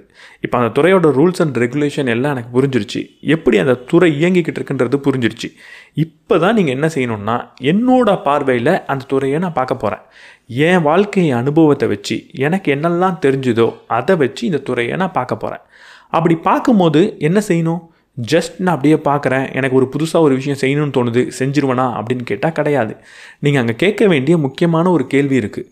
நீங்கள் பார்க்குற ஒவ்வொரு விஷயத்தையும் இதை எப்படி நான் இம்ப்ரூவ் பண்ணுறது, இதை எப்படி இன்னும் சிறப்பாக செய்கிறது அப்படின்ற கேள்வியே கேளுங்க. ரெண்டாவது முக்கியமான கேள்வி, இந்த இடத்துல என்ன மிஸ் ஆகுது அப்படின்ற கேள்வியே கேளுங்க. ஏதோ ஒரு விஷயம் மிஸ் ஆகுதுன்னு உங்களுக்கு தோணும் போதும், இல்லை இதை இன்னும் சிறப்பாக செய்யலாம் அப்படின்னு தோணும் போது மட்டும்தான் அங்கே நீங்கள் க்ரியேட்டிவாக இருக்க முடியும். அது இல்லாமல் எனக்கு தோன்ற எல்லாமே க்ரியேட்டிவிட்டின்னு நீங்கள் நினச்சிடக்கூடாது. உதாரணத்துக்கு இந்த புக் சம்மரியை நான் பண்ணுறப்போ இங்கே என்ன மிஸ் ஆகுது அப்படின்ற கேள்வியை நான் கேட்டேன். இதுக்கு முன்னாடி எல்லாரும் எப்படி புக் சம்மரி பண்ணுறாங்கன்றதையும் நான் கவனித்தேன். 2 முக்கியமான வழியில் புக் சம்மரின்றது நடந்துகிட்டு இருந்தது. ஒன்று, சில நபர்கள் ஒரு புத்தகத்தை படித்து அந்த புத்தகத்திலேருந்து என்ன கற்றுக்கிட்டன்றதை அவங்களுடைய தோணியில் சொல்லிக்கிட்டு இருந்தாங்க. இன்னும் சில நபர்கள் ஒரு புத்தகத்தை அப்படியே எடுத்து ஒவ்வொரு வார்த்தையாக வாசித்து ஒரு ஆடியோ புக் வடிவத்தில் கொடுத்துக்கிட்டு இருந்தாங்க. இப்படி ஆடியோ புக்காக கொடுக்குறவங்க ஒரு புத்தகத்தை முழுமையாக கன்வே பண்ணாங்க. முழுமையாக ஒரு புத்தகத்தை கன்வே பண்ணாலும் அவங்கள்ட்ட அவங்களுக்கான தோணின்றது இல்லை, ஜஸ்ட் புத்தகத்தை வாசிச்சுக்கிட்டு தான் இருந்தாங்க. இன்னொரு நபர்கள் தன்னோட தோணியில் புத்தகத்தை படித்து நான் என்ன புரிஞ்சுக்கிட்டேன் அப்படின்றத சொல்லும் போது அது யுனிக்காக இருந்தாலும் அந்த புத்தகத்தில் அவங்க தெரிஞ்சுக்கிட்ட எல்லா விஷயத்தையும் அவங்களால சொல்ல முடியல. ஒரு 5-6 பாயிண்ட்டை ஒரு புத்தகத்திலேருந்து எடுத்து இன்றைக்கி இந்த வீடியோவை நான் ஓட்டுறதுக்கு என்ன தேவைன்றதை மட்டுமே சொல்கிறாங்களோ அப்படின்னு எனக்கு தோணுது. அப்போ இங்கே என்ன மிஸ் ஆகுதுன்னா, தன்னோட தோணியில் சொல்கிறவங்க முழுமையாக சொல்கிறது இல்லை, முழுமையாக சொல்கிறவங்கள்ட்ட அவங்களுடைய தோணின்றது ஒன்று இல்லை. அப்போது நம்மளோட தோணியில் ஒரு புத்தகத்தை முழுமையாக நம்மளால் சொல்ல முடியுமா, இதுதானே இங்கே மிஸ் ஆகுது அப்படின்னு தோணுது. அதை எடுத்த உடனே நான் செஞ்சுட்டேனான்னு கேட்டால் செய்ய முடியல. எடுத்த உடனே என்னாலையும் 10 நிமிஷம் தான் பேச முடிஞ்சுது. என்னாலையும் ஒரு புத்தகத்தை முழுமையாக கரைச்சி ஒரு வீடியோவில் சொல்ல முடியல, அவ்வளோ விஷயத்தை ஞாபகம் வச்சுக்க முடியல, அவ்வளவு நேரம் பேச முடியல, இறக்க கூட செஞ்சுது. ஆனால் தொடர்ந்து பயிற்சி பண்ணதுக்கப்புறம் இப்போ 5வது வருஷத்தில் என்னால் அதை செய்ய முடியும் அப்படின்னு தோணுது. அதை செய்கிறதுக்கு நானாகவே ஒரு ப்ராசஸை உருவாக்கி வச்சுக்கிட்டு இருக்கேன் அப்படின்னு தோணுது. இப்போ நான் மாஸ்டர் ஆகிட்டேன்னா மாஸ்டர் ஆகலை, இன்னும் மாஸ்டர் ஆகிறதுக்கான டிக்கெட்டை வாங்கிறதுக்கு 5 வருஷம் காத்துக்கிட்டு இருக்கணும். ஆனால் அந்த டிக்கெட்டை வாங்கிட முடியுன்ற ஒரு கான்ஃபிடென்ஸ் 5வது வருஷத்தில் வந்திருக்கு. நான் நினச்சது ஒர்க் அவுட் ஆகுது அப்படின்னு எனக்கு தோணுது. ஒரு புத்தகத்தை படித்து முழுமையாக என்னோட தோணியில் சொல்ல முடியும் அப்படின்னு தோணுது. இதற்கு காரணம் இந்த இடத்துல என்ன மிஸ் ஆகுது, இந்த இடத்துல என்ன இம்ப்ரூவ் பண்ணலான்ற கேள்வியை கேட்டேன். அந்த கேள்வியை கேட்கறதுக்கு முன்னாடி இந்த துறை எப்படி ஃபங்க்ஷன் ஆகிட்டு இருக்குன்றத முதல்ல தெளிவாக கவனித்தேன். இதை நீங்கள் செஞ்சால் மட்டும்தான் அங்கே க்ரியேட்டிவாக ஏதாவது உங்களால் செய்ய முடியும். இப்படி நீங்கள் உங்களுக்கான யூனிக்னஸை வளர்த்துக்கிட்டதுக்கப்புறம் உங்களுடைய துறையில் உங்களுடைய வேலையை ஓரளவுக்கு கற்றுக்கிட்டதுக்கப்புறம் ஓரளவுக்கு கான்ஃபிடென்ஸ் வந்ததுக்கப்புறம் நீங்கள் செய்ய வேண்டியது முதல்ல நான் செய்யக்கூடாதுன்னு சொன்ன விஷயம், அதுதான் அந்த துறை சார்ந்த மற்ற விஷயங்களை கற்றுக்கிறது. நான் புத்தகத்தை பற்றி பேசுகிறேன் அப்படின்னா என்னோட வேலை ஒரு புத்தகத்தை திரும்ப திரும்ப படிக்கிறது, படித்த விஷயத்தை என்னவா சொல்லணும், எப்படி சொல்லணும்னு மாற்றுறது, அதை கேமராவை ஆன் பண்ணி பேசுகிறது. ஆனால் இது மட்டுமே பத்துமானா பத்தாது. நான் எடிட்டிங்கை கொஞ்சம் கற்றுக்கிட்டாகணும், நான் கொஞ்சம் லைட்டிங்கை கற்றுக்கிட்டாகணும், ஒரு கேமராவை எப்படி ஆப்ரேட் பண்ணுறதுன்றதை கற்றுக்கிட்டாகணும். இது எல்லாமே என்னோட வேலைக்கு முக்கியமான விஷயம் இல்லைனாலும் இந்த விஷயங்கள்லாம் சேரும்போது தான் என்னோடய வேலையை வெளியே கொண்டு வர முடியுது. அப்போ தொடர்ந்து இந்த விஷயங்கள் பற்றியும் நான் கொஞ்சமாக நேரம் செலவழித்து கற்றுக்கிட்டாகணும். இப்படி நான் செய்கிற வேலையை சுற்றி இருக்கிற வேலைகளை கொஞ்சமாக கற்றுக்கும் போது தான் என்னால் என் வேலையை சுற்றி இருக்கிற வேலைகளை நான் செய்யணுமா இல்லை இப்போதைக்கு செய்ய வேணாமா இல்லை எதிர்காலத்தில் செஞ்சுக்கிட்டா போருமான்ற முடிவை எடுக்க முடியுது. உதாரணத்துக்கு என்னோடய வீடியோவில் நிறைய விஷுவல் எஃபெக்ட்ஸாக நான் கொடுக்கறது கிடையாது, ஏன்னா அதற்கான நேரம் என்கிட்ட கிடையாது. ஆனால் அந்த விஷுவல் எஃபெக்ட்ஸை எப்படி பண்ணுறது, என்னெல்லாம் பண்ணணும் அப்படின்றத புரிஞ்சுக்கும் போது தான் அதை செய்கிறதுக்கு எவ்வளவு நேரம் ஆகும், எவ்வளவு வேலை ஆகும், அது எவ்வளவு முக்கியம் அப்படின்ற முடிவை என்னால் எடுக்க முடியுது. அதனால் நான் ஒரு துறையில் ஏதோ ஒரு வேலையை தேர்ந்தெடுத்து ஓரளவுக்கு கற்றுக்கிட்டதுக்கப்புறம் அந்த வேலையை சுற்றி இருக்கிற மற்ற வேலைகளை கொஞ்சமாவது கற்றுக்க ஆரம்பிக்கணும், கொஞ்சம் கொஞ்சமாக அதையும் கற்றுக்க ஆரம்பிக்கணும். இப்படி பல வேலைகளை கொஞ்சம் கொஞ்சமாக கற்றுக்கும் போது தான் அந்த வேலைகள் எல்லாம் ஒன்றா சேர்ந்து ஒரு க்ரியேட்டிவான ஐடியான்றது வரும். ஒரு புதிய பாலினேஷன் அப்படின்றது அங்கே நடக்கும். இப்படி சுற்றி பல விஷயங்களை கற்றுக்கோங்க, தானாகவே புதுசாக ஏதோ ஒரு ஐடியான்றது உங்களுக்கு தோணும். இந்த க்ரியேட்டிவிட்டியை நம்ம ரொம்ப தவறாக புரிஞ்சு வச்சுக்கிட்டு இருக்கோம். க்ரியேட்டிவிட்டின்றது ஏதோ ஒரு மேஜிக் அப்படின்னு நினச்சிக்கிட்டு இருக்கோம். திடீர்னு ஒரு நபருக்கு ஒரு க்ரியேட்டிவான தாட்ஸ் வரும், அதை வச்சு அவர் ஒரு மாஸ்டர் ஆகிடுவார் அப்படின்னு நம்ம நினச்சிக்கிட்டு இருக்கோம். உண்மையாக க்ரியேட்டிவிட்டின்றது சடனாக வரதோ இல்லை ஒரு மேஜிக்கோ ஒரு சர்ப்ரைஸாக நமக்குள்ளேருந்து வரதோ கிடையாது. க்ரியேட்டிவிட்டின்றது தொடர்ந்து பயிற்சி பண்ணுறது மூலிமா வருது. ஒவ்வொரு நாளும் 2 மணி நேரம் உட்காந்து என்னோடய வேலைக்கு நான் ஏதோ ஒரு வேலையை செஞ்சுக்கிட்டே இருப்பேன், ஆழமாக யோசித்து அந்த வேலையை செஞ்சுக்கிட்டே இருப்பேன் அப்படின்னு நினைக்கும் போது மட்டும்தான் க்ரியேட்டிவான தாட்ஸ் வரும். சில சமயம் நம்ம அந்த வேலையை செய்யும் போதே க்ரியேட்டிவான தாட்ஸ் வரும். சில சமயம் அந்த வேலையெல்லாம் செஞ்சுட்டு படுத்து தூங்கும் போதோ இல்லை கொஞ்சம் ரிலாக்ஸ்டாக இருக்கும் போதோ இந்த க்ரியேட்டிவான தாட்ஸுன்றது வரும். கேட்குறதுக்கு கொஞ்சம் வித்தியாசமாக இருந்தாலும் உண்மையாக நம்ம தூங்கும் போதும் ரிலாக்ஸ்டாக இருக்கும் போதும் தான் நம்மளோட க்ரியேட்டிவிட்டின்றது வரும். அந்த க்ரியேட்டிவிட்டி வரணும் அப்படின்னா அதற்கு முன்னாடி ஒவ்வொரு நாளும் தொடர்ந்து என் வேலையை நான் பயிற்சி பண்ணியிருக்கணும். இப்படி பயிற்சி பண்ணும்போது உண்மையாகவே சடனாக எதிர்பார்க்காத நேரத்தில் க்ரியேட்டிவ் தாட் வரும். ஆனால் எதிர்பார்க்காத சடனான ஒரு நேரத்தில் இந்த க்ரியேட்டிவ் தாட் வருதுன்றதுனால அது அப்படி மட்டும்தான் வரும், அதனால தான் வரும்னு நீங்கள் நினைக்கக்கூடாது. உண்மையாக அப்படி வரத்துக்கு காரணமே தொடர்ந்து பயிற்சி பண்ணது தான். தொடர்ந்து பயிற்சி பண்ணுங்கள், நீங்கள் எதிர்பார்க்காத நேரத்தில் க்ரியேட்டிவான தாட்ஸ்ன்றது வரும். இப்படி ஒரு க்ரியேட்டிவான தாட்ஸ் உங்களுக்கு வரும்போது உடனடியாக அதை இம்ப்ளிமெண்ட் பண்ணி நான் பெரிய ஆளாக ஆகிடலாம் அப்படின்னு நினைக்கக்கூடாது. எப்பெல்லாம் எனக்கு புதுமையான ஒரு சிந்தனை வருதோ, ஒரு க்ரியேட்டிவ் தாட்ஸ் வருதோ, அங்கே நான் செய்ய வேண்டிய அடுத்த விஷயம் எக்ஸ்பிரிமெண்ட் பண்ணி பார்க்குறது. ஒரு தாட்ஸ் எனக்கு வந்துருச்சு அப்படின்றதுனால எடுத்த உடனே அதை நான் செஞ்சேன்னா அங்கே ஃபெயில் ஆகிறதுக்கான வாய்ப்பு இருக்குது. அங்கே ஃபெயில் ஆகிறது தப்பு கிடையாது, இருந்தாலும் தப்பு கிடையாதுன்றதுக்காகவே நான் ஃபெயில் ஆவேன் அப்படின்ற முடிவு இருக்கக்கூடாது, ஃபெயில் ஆகிறதுக்காகவே ஒரு வேலையும் செய்யக்கூடாது. அப்போது எனக்கு வந்த க்ரியேட்டிவான தாட்ஸை கொஞ்சமாக ஒரு பரிசோதனை பண்ணி பார்க்கணும். எனக்கு திடீர்னு என்னோடய வீடியோவில் ஏதோ ஒரு மாற்றத்தை கொண்டு வரலாம் அப்படின்னு தோணுது. அதற்காக எடுத்த உடனே அந்த மாற்றத்தை கொண்டு வந்து அதை மட்டுமே செஞ்சேன்னா இவ்வளவு நாள் என்ன எதற்காக நீங்கள் ஃபாலோ பண்ணிக்கிட்டு இருந்தீங்களோ அது உங்களுக்கு கிடைக்காம டோட்டலாக நான் கொலாப்ஸ் ஆகலாம். அப்போது எடுத்த உடனே கொஞ்சமாக ஒரு முயற்சி பண்ணி பார்த்து கொஞ்சமாக ஒரு பரிசோதனை பண்ணி பார்த்து அது ஒர்க் அவுட்ஸ் ஆனால் தொடர்ந்து அது செய்யலாம். இந்த வீடியோவே அப்படிப்பட்ட ஒரு பரிசோதனையிலேருந்து வந்தது தான்.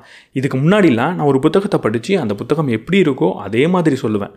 நடுவில் கொஞ்ச நாளுக்கு முன்னாடி புக் டேக்அவேன்னு ஒரு சீரீஸ் பண்ணேன். அந்த சீரீஸ் நீங்கள் ஏற்றுக்கிட்டதுனால இப்போ நான் தொடர்ந்து பண்ணிக்கிட்டு இருக்கேன். இப்படி ஒவ்வொரு விஷயத்தையும் கொஞ்சமாக பயிற்சி பண்ணி பார்த்து அது வேலைக்காகுதான்னு பார்த்து அதுக்கப்புறம் தான் அந்த க்ரியேட்டிவான தாட்ஸை நீங்கள் இம்ப்ளிமெண்ட் பண்ணணும். வந்ததுன்றதுக்காக இம்ப்ளிமெண்ட் பண்ணிங்கன்னா இருக்கிறதும் போகிறதுக்கான வாய்ப்பு இருக்குது. இப்படி ஒரு வேளை நான் ஏதோ ஒன்று செஞ்சு ஃபெயில் ஆகிறேன்னா உடனடியாக என்ன செய்யணும்? தோற்று போயிட்டேன்னே நீங்கள் அழக்கூடாது. நான் முதல்ல சொன்ன மாதிரி ரொம்ப முக்கியமான விஷயம் இந்த தோல்விகள் தான். தோல்விகளோட பட்டியல் நம்மள்கிட்ட கண்டிப்பாக இருக்கணும். எதெல்லாம் நான் சாதிச்சிருக்கேன் அப்படின்றத ஒரு பட்டியலிட்டு நம்ம வச்சுக்கிட்டு இருப்போம். எதெல்லாம் நான் சாதித்தேன் அப்படின்றத ஒரு டிஸ்பிளேல வச்சு நம்ம பார்த்துக்கிட்டே இருப்போம். ஆனால் அது எல்லாத்த விட ரொம்ப முக்கியம், எதுலெல்லாம் நான் தோற்று போனேன், ஏன் தோற்று போனேன், எப்படி தோற்று போனேன், திரும்ப இதே மாதிரி நான் தோற்று போகாமல் இருக்கிறதுக்கு என்ன செய்யணுன்ற பட்டியல் தான். அதுதான் ஒரு மாஸ்டர் ஆகிறதுக்கு முக்கியமான தேவை. அது இருந்தால் தான் நீங்கள் மாஸ்டர் ஆக முடியும். அதனால் என்றைக்கோ ஒரு தடவை நீங்கள் தோற்றுட்டீங்க, கண்டிப்பாக தோற்று போவீங்க. அப்படி தோக்குறப்போ நான் தோற்றுட்டேன்னு நினைக்காதீங்க. அந்த தோல்வியிலேருந்து ஏதாவது ஒரு விஷயத்தை கற்றுக்கோங்க. என்ன கற்றுக்கிட்டீங்களோ அதை முக்கியமாக மனதில் வச்சுக்கோங்க. வெற்றியை கூட நீங்கள் மறந்து போயிடலாம். இந்த க்ரியேட்டிவ் தாட்ஸ் வரணும்னா இன்னொரு முக்கியமான விஷயம் இருக்குது. தனிமையில் வேலை செய்ய கொஞ்சம் கற்றுக்கோங்க. ஏதோ ஒரு வேலையை செய்கிறீங்க, அங்கே எல்லா வேலைக்கும் ஏதோ ஒரு டீம் ஒர்க்குன்றது கட்டாயம் தேவைப்படும். டீம் ஒர்க் தேவைப்படுதுன்றதுக்காக எந்நேரமும் ஒரு டீமாக சேர்ந்து மட்டும்தான் வேலை செய்வேன்னு நீங்கள் நினைக்காதீங்க. சில நேரங்களில் தனிமையில் இருங்க, சில நேரங்களில் தனிமையில் ஒரு டீப் ஒர்க்கை பண்ணுங்கள். ஒவ்வொரு நாளும் முடிஞ்சதுக்கு ஒவ்வொரு வாரமும் ஒரு குறிப்பிட்ட நேரத்தை என் துறைக்காக தனிமையில் நான் உட்கார்ந்து வேலை செய்ய போகிறேன் அப்படின்னு ஒதுக்கிக்கோங்க. அந்த நேரத்தில் தனிமையில் ரொம்ப ஆழமாக சிந்திச்சு வேலையை செய்யுங்க. அப்படி செய்யும் போது தான் உங்களுக்கு க்ரியேட்டிவ் தாட்ஸுன்றது வரும். அப்படி செய்யும் போது நீங்கள் எதிர்பார்க்காத நேரத்துலையும் உங்களுக்கு க்ரியேட்டிவ் தாட்ஸை அந்த வேலை கொடுக்கும். எப்படி தோல்விகளை சேகரித்து வச்சுக்கோங்கன்னு சொன்னனோ அதே மாதிரி ரொம்ப முக்கியமான ஒரு விஷயம் இருக்குது. சின்ன சின்ன வெற்றிகளை கொஞ்சம் உதாசீனப்படுத்த கற்றுக்கோங்க. நீங்கள் இந்த பாதையில் போயிட்டு இருக்கிறப்போ அதுவும் முக்கியமாக இந்த 5 வருஷத்துலேருந்து 10 வருஷத்துக்கு நடுவில் உங்களுக்கு சின்ன சின்ன வெற்றிகள் வரும். அந்த சின்ன வெற்றிகள் வரப்போ நீங்கள் நினச்சிடவே கூடாத ஒரு விஷயம் இருக்குது. அது என்னென்னா, நான் மாஸ்டர் ஆகிட்டேன் அப்படின்றது தான். இந்த வீடியோவே நீங்கள் எப்படி மாஸ்டர் ஆகிறது அப்படின்ற டாப்பிக்கில் தான் பேசிக்கிட்டு இருக்கேன். அதுக்கு பதில் ஒரே வரியில் சொல்லணுன்னா நீங்கள் மாஸ்டர் ஆகவே முடியாது. ஏன்னா நம்ம எப்போ நான் மாஸ்டர் ஆகிட்டேன் அப்படின்னு நினைக்கிறனோ அப்போவே நான் மாஸ்டர் கிடையாது. அப்போது நம்ம கடைசி வரைக்கும் என்னவா இருக்க போகிறோம்னா மாஸ்டர் ஆகிறதுக்கான பாதையில் நடந்துக்கிட்டு மட்டும்தான் இருக்க போகிறோம். நம்ம கடைசி வரைக்கும் மாஸ்டர் ஆக போகிறது கிடையாது. இந்த உலகம் என்ன மாஸ்டர்னு சொல்லலாம், இந்த உலகம் என்ன மாஸ்டராக பார்க்கலாம். ஆனால் அதுக்காகலாம் நான் மாஸ்டர் ஆகிட்டேன்னு நான் நம்பக்கூடாது. நான் மாஸ்டரும் ஆனது கிடையாது. என்னோடய வேலை எவ்வளோ பெரிய ஆளானாலும் புதுசாக ஏதாவது ஒரு விஷயத்தை கற்றுக்கிட்டு தொடர்ந்து க்ரியேட்டிவான தாட்ஸை உருவாக்குறது தானே தவிர மாஸ்டர் ஆகிட்டேன் இதுக்கப்புறம் எனக்கு வரது எல்லாமே க்ரியேட்டிவ் தாட்ஸ்ன்னு நான் நம்பக்கூடாது. எப்போ அப்படி நம்புகிறனோ அதுக்கப்புறம் நமக்கு க்ரியேட்டிவான தாட்ஸுன்றது வராது. தொடர்ந்து நான் பயிற்சி பண்ணிக்கிட்டு இருக்கேன், தொடர்ந்து இந்த பாதையில் நடந்துக்கிட்டு இருக்கேன். கடைசி வரைக்கும் நான் மாஸ்டர் ஆகிறதுக்கான முயற்சியில் இருப்பேன். நான் மாஸ்டர் ஆகிட்டேன்னு ஒருபோதும் நினைக்க மாட்டேன்ற முடிவில் இருந்தால் தான் புது புது க்ரியேட்டிவ் தாட்ஸை உங்களால் உருவாக்கிக்க முடியும். இந்த நேரத்தில் முக்கியமான இன்னொரு விஷயத்தை நீங்கள் பயன்படுத்த கற்றுக்கணும். அதுக்கு பேர் தான் இன்ட்யூஷன். இவ்வளவு பயிற்சி பண்ணதுக்கப்புறம், இவ்வளவு பார்த்ததுக்கப்புறம் நமக்கே சில இன்ட்யூஷன் அப்படின்றது வரும். இந்த துறையில் இதை செஞ்சால் என்னால் நல்லா செய்ய முடியும் அப்படின்னு தோணும். இதை செஞ்சால் மக்களுக்கு பிடிக்கும் அப்படின்னு தோணும். இதை செஞ்சால் இன்னும் நல்லா இருக்குமே அப்படின்னு நமக்கு தோணும். இதை இப்படி தான் செய்யணும்னு நம்மளோட இன்ட்யூஷன்றது சொல்லும். அப்படிப்பட்ட நேரங்களில் உங்களோட இன்ட்யூஷனை நம்புறது சில சமயம் முக்கியமான விஷயமா இருக்கும். அந்த இன்ட்யூஷனை நம்பி அந்த வேலையை செஞ்சு பார்க்கும்போது தான் க்ரியேட்டிவான ஒரு விஷயத்தை உங்களால் செய்ய முடியும். ஸோ எல்லா நேரத்துலையும் என்னோடய இன்ட்யூஷன் தப்பாக இருக்கலாம் அப்படின்னு நினைக்காதீங்க. எல்லா நேரத்துலையும் என்னோடய இன்ட்யூஷன் சரியாக இருக்கலாம் அப்படின்னு நினைக்காதீங்க. புது புது இன்ட்யூஷன் வந்தால் அதை நீங்கள் மதிங்க. அடுத்தவங்க பார்க்காத மாதிரி ஒரு விஷயத்தை உங்களால் பார்க்க முடிஞ்சுதுன்னா அதுக்கு ஒரே காரணம் உங்களுடைய இன்ட்யூஷனை நீங்கள் மதித்ததாக தான் இருக்கும். அதற்காக இன்ட்யூஷன் சொன்னதுன்றதுக்காக ஒரு முழுமையாக ஒரு விஷயத்தை அப்படியே இம்ப்ளிமெண்ட் பண்ணாதீங்க. இன்ட்யூஷன் சொல்கிறத மதித்து எடுத்து முதல்ல சொன்ன மாதிரி எக்ஸ்பிரிமெண்ட் பண்ணி பாருங்கள். அது வேலைக்காகுதான்றது அப்போ தெரியும். இதை நீங்கள் தொடர்ந்து செஞ்சுக்கிட்டே வந்தீங்கன்னா ஒரு 10 இன்ட்யூஷனில் அட்லீஸ்ட் 5 இன்ட்யூஷன் உங்களுக்கு பெரிய க்ரியேட்டிவான விஷயத்தை படைக்க உதவும். இந்த க்ரியேட்டிவிட்டியை வளர்த்துக்கிற இந்த ப்ராசஸில் தான் இன்னொரு முக்கியமான சேலஞ்சுன்றதே உங்களுக்கு வரும். நீங்கள் 10 வருஷம் பயிற்சி பண்ணி ஏதோ ஒரு விஷயத்தில் ஸ்பெஷலைஸ் ஆகிருப்பீங்க. அதை என்னால் செய்ய முடியும் அப்படின்ற முடிவு எடுத்திருப்பீங்க. அந்த செய்ய முடியும் நீங்கள் முடிவெடுத்ததுக்கப்புறம், அதை செய்ய முடிஞ்சதுக்கப்புறம், அதில் ஓரளவுக்கு ஸ்பெஷலிஸ்ட் ஆனதுக்கப்புறம் ஒரு விஷயம் கட்டாயம் நடக்கும். அது என்னென்னா, எதை நீங்கள் கற்றுக்கிட்டீங்களோ அது இதுக்கப்புறம் தேவையே இல்லைன்னு இந்த உலகம் சொல்லும். அந்த நேரத்தில் நீங்கள் என்ன செய்றீங்கன்றதை பொறுத்து தான் நீங்கள் மாஸ்டர் ஆக போகிறீங்களா அப்படின்றதே இருக்குது. நான் ஒரு ப்ரோக்ராமை ரொம்ப கஷ்டப்பட்டு கற்றுக்கிட்டு இருக்கேன். ஒரு ப்ரோக்ராமிங் லாங்குவேஜை கற்றுக்கிட்டேன். என்னால் ஒரு சாஃப்ட்வேருக்கு நல்லா கோட் பண்ண முடியும். கடந்த 10 வருஷமாக கடினமாக படிச்சிருக்கேன் அப்படின்னு நீங்கள் நினச்சிக்கிட்டு இருப்பீங்க. 10 வருஷம் முடிஞ்சதுக்கப்புறம் உங்களை சுற்றி இருக்கிற மனிதர்களை விட ஒரு படி மேலேயே இருப்பீங்க, கொஞ்சம் ஸ்பெஷலிஸ்ட்டாக இருப்பீங்க. திடீர்னு அப்போது ChatGPT மாதிரி ஒரு ஏஐன்றது வரும். ஒன்றுமே படிக்காத, எந்த பயிற்சியும் இல்லாதவன் ஏதோ ஒரு விஷயத்தை டைப் பண்ணுறது மூலிமா உங்களை விட பெட்டரான ஒரு கோடை அவனால் உருவாக்க முடியுன்ற சூழல் வரும். அந்த நேரத்தில் நீங்கள் என்ன பண்ண போகிறீங்கன்றதை பொறுத்து தான் நீங்கள் மாஸ்டராக இல்லையான்றது இருக்குது. அப்போ ஒரு மாஸ்டர் ஆகணும்னா 10 வருஷமாக நான் எதில் பயிற்சி பண்ணனோ அதில் மட்டும்தான் மாஸ்டராக இருப்பேன்ற முடிவை நீங்கள் எடுக்கக்கூடாது. இந்த 10 வருஷ பயிற்சின்றது உங்களுக்கு அடித்தளத்தை தான் கொடுக்க போகுது, ஒரு பில்டிங்கை தான் கொடுக்க போகுது. ஆனால் அந்த பில்டிங்க்கு எப்படிப்பட்ட வண்ணத்தை பூச போகிறீங்கன்றது தொடர்ந்து மாறிக்கிட்டே வரும். தொடர்ந்து புது புது டெக்னாலஜி வரும். தொடர்ந்து பல விஷயங்கள் மாறிக்கிட்டே வரும். அப்படி மாறும் போதெல்லாம் குயிக்காக திரும்ப பயிற்சி பண்ணி அந்த விஷயத்தை நான் கற்றுப்பேன் அப்படின்றது உங்களுக்கு தேவை. இந்த 10 வருஷ பயிற்சியில் ஒரு பேஸை உருவாக்கிடுவீங்க. அதற்கப்புறம் டெக்னாலஜி மாறிக்கிட்டே வரும். மாற அந்த டெக்னாலஜியை கான்ஃபிடென்ட்டாக என்னால் கற்றுக்க முடியுன்ற தைரியத்தோட கற்றுக்க போகிறீங்க. அந்த டெக்னாலஜியை உங்களோட க்ரியேட்டிவிட்டி கூட மெர்ஜ் பண்ணி இவ்வளவு நாள் நீங்கள் கற்று வச்சுட்டு இருக்க பேஸ் மேலே வைக்கும் போது அங்கே தான் நீங்கள் மாஸ்டர் ஆக போகிறீங்க. அதனால் நான் கற்றுக்கிட்டது அப்படியே இருக்குன்னு எதிர்பார்க்காதீங்க. கட்டாயம் மாறும்போது குயிக்காக அதுக்கு அடாப்ட் ஆகுங்க. இளையராஜா இன்றைக்கி ஒரு நாள் மியூசிக் போட்டுக்கிட்டு இருந்தார், ரொம்ப லைவ் ரெக்கார்டிங்லாம் பண்ணிக்கிட்டு இருந்தார். இன்றைக்கி கம்ப்யூட்டர் வந்ததுக்கப்புறம் நான் கம்ப்யூட்டர்லாம் பயன்படுத்தவே மாட்டேன் அப்படின்ற ஒரு முடிவில் இருந்திருந்தாருன்னா அவரால் சஸ்டெயின் ஆகிருக்க முடியாது. தொடர்ந்து டெக்னாலஜி மாறும்போது நீங்கள் மாறணும். அதுக்காக டெக்னாலஜி மாறினதுனால உங்களோட யூனிக்னஸையும் நீங்கள் விடக்கூடாது.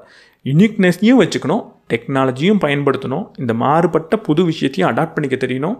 அந்த ஸ்கில்லை நீங்கள் கட்டாயம் வளர்த்துக்கணும் ஒரு மாஸ்டர் ஆகணும்னா. உங்களோட துறை என்னன்றதை தேர்ந்தெடுத்துட்டீங்க, அதில் எப்படி பயிற்சி பண்ணணும்னு உங்களுக்கு தெரிஞ்சிருச்சு, அதில் சோஷியல் இன்டெலிஜென்ஸ் எவ்வளோ முக்கியம்னு தெரிஞ்சிருச்சு. இதெல்லாம் கற்றுக்கிட்டு ஒரு க்ரியேட்டிவிட்டியும் நீங்கள் வளர்த்துக்கிட்டீங்க. அடுத்து என்ன செய்யணும்?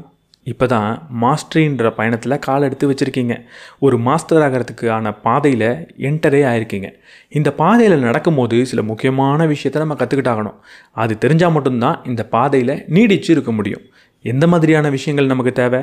முதல்ல நான் 10 வருஷமாக ஒரு விஷயத்தில் பயிற்சி பண்ணிட்டேன்.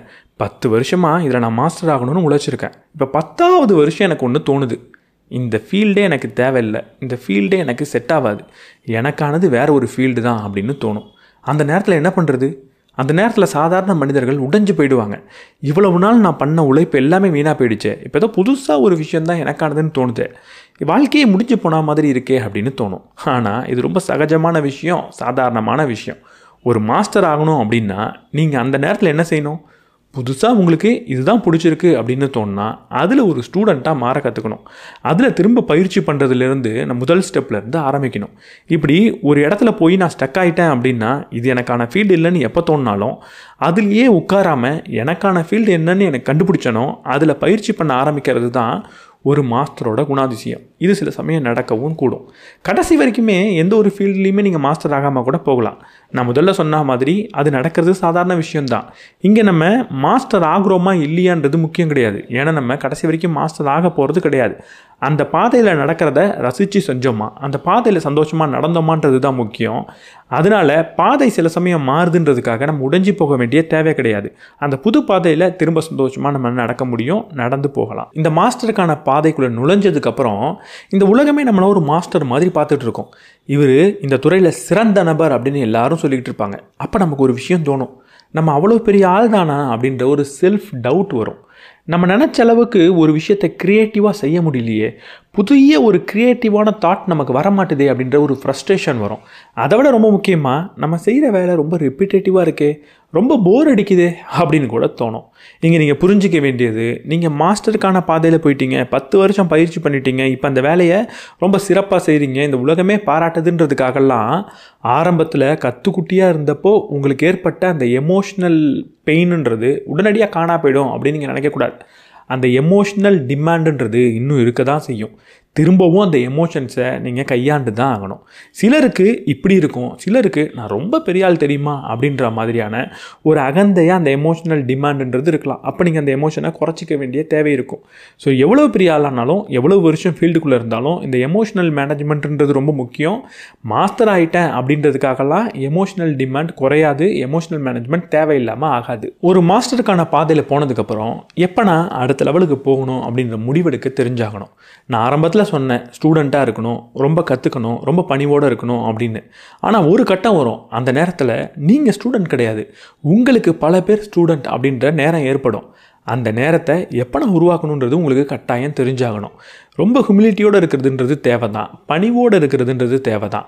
நான் பணிவோடு இருக்கன்றதுக்காக கடைசி வரைக்கும் ஏதோ ஒரு நபர்கிட்ட ஸ்டூடெண்ட்டாகவே என்னால் இருக்க முடியாது. ஒரு நேரத்தில் நான் பிரிஞ்சு வந்து எனக்கான ஸ்டூடெண்ட்ஸை நான் தேர்ந்தெடுத்துக்கிட்டாகணும். அப்படிப்பட்ட செயலை செய்கிறதுனால என்கிட்ட பணிவு இல்லாமல் போகிறது கிடையாது. இது என்னோட அழைப்பு.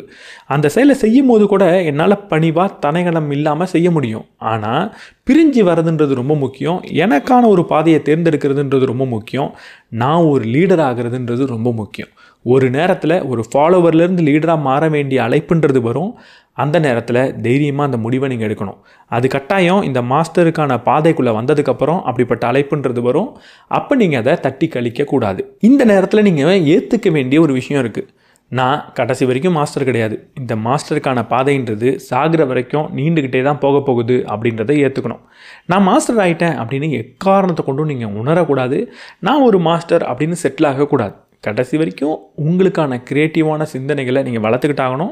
கடைசி வரைக்கும் நீங்கள் உங்களுக்குள்ள ஒரு ஸ்டூடெண்ட்டாக இருந்தாகணும். கடைசி வரைக்கும் புது விஷயங்களை படித்தாகணும். கடைசி வரைக்கும் சிந்திச்சுக்கிட்டே தான் இருக்கணும்.